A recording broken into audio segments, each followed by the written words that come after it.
Okay, let's talk about something.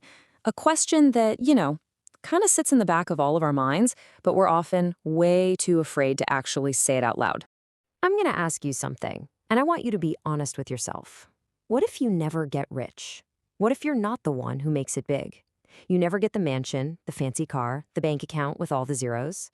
What if, after all the hard work and the hustle, you just end up being regular? I know, it's an uncomfortable thought, right? But stick with me, because facing it might actually be the most liberating thing you ever do. So, where does all this pressure to get rich even come from? I mean, it feels like it's coming at us from all sides, and, well, that's because it is. First off, you've got the social media highlight reel. You're scrolling, and it looks like literally everyone is winning, except you. You see the vacations, the new cars, the promotions, but you never see the debt or the anxiety behind it all. Then you've got family and cultural expectations, that quiet pressure to be the one who makes it. That leads to constantly comparing yourself to your peers, your old classmates, everyone. And the whole thing is wrapped up in this hustle culture narrative that screams at us that if you're not grinding 24/7, you're just not trying hard enough. It's exhausting. And here's the craziest part. The very idea of rich is a moving target. It's a goalpost that just keeps shifting further and further away. You think if you just made 100 grand a year, you'd feel rich? Well, people who make that think 500 grand is rich, and the folks at 500 grand are looking at a million. It's a game you can never ever win because the finish line just keeps moving. So let's just hit pause and have a little reality check. The simple truth is, most people will not get rich.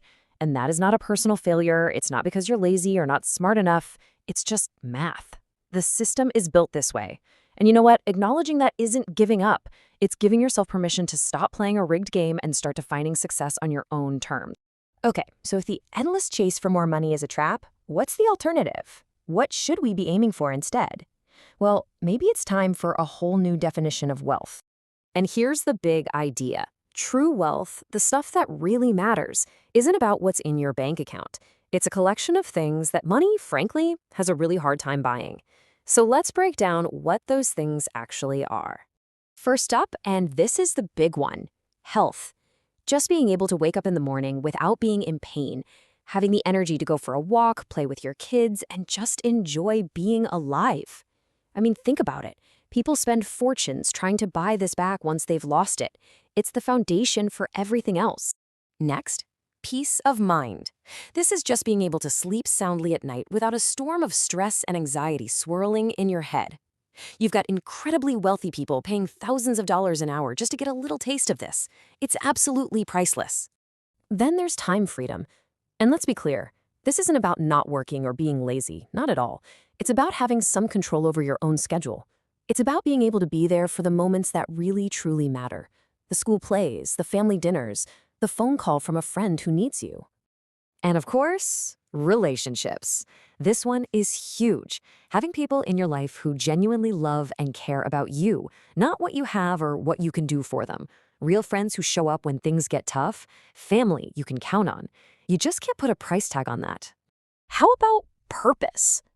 That feeling that your work actually matters, even if it doesn't come with a corner office or a seven-figure salary. It's that sense that you're contributing to something bigger than yourself. That kind of fulfillment is something a paycheck can never, ever guarantee. And finally, skills and knowledge. The abilities you've worked hard to build, the wisdom you've earned from your experiences, these things are yours forever. No market crash, no layoff, no one can ever take them away from you. They give you a deep, unshakable confidence and security. So, with this whole new framework in mind, let's tie all this together. Let's bring it all that home to you. At the end of the day, it really boils down to this. I've seen people with tons of money who are absolutely miserable. They're sick, they're paranoid, they're deeply lonely. And I've seen regular people with regular jobs who are just genuinely happy. They're healthy, they're loved, they feel good about their lives. So which one would you choose? When you put it like that, the answer seems pretty obvious, doesn't it? So that's where we're going to leave it. Maybe the goal shouldn't be chasing a number that keeps running away from us. Maybe the real goal is to build a life that's truly rich in health, peace of mind, time, relationships, and purpose. So I'll ask you one last time, what's on your personal rich list?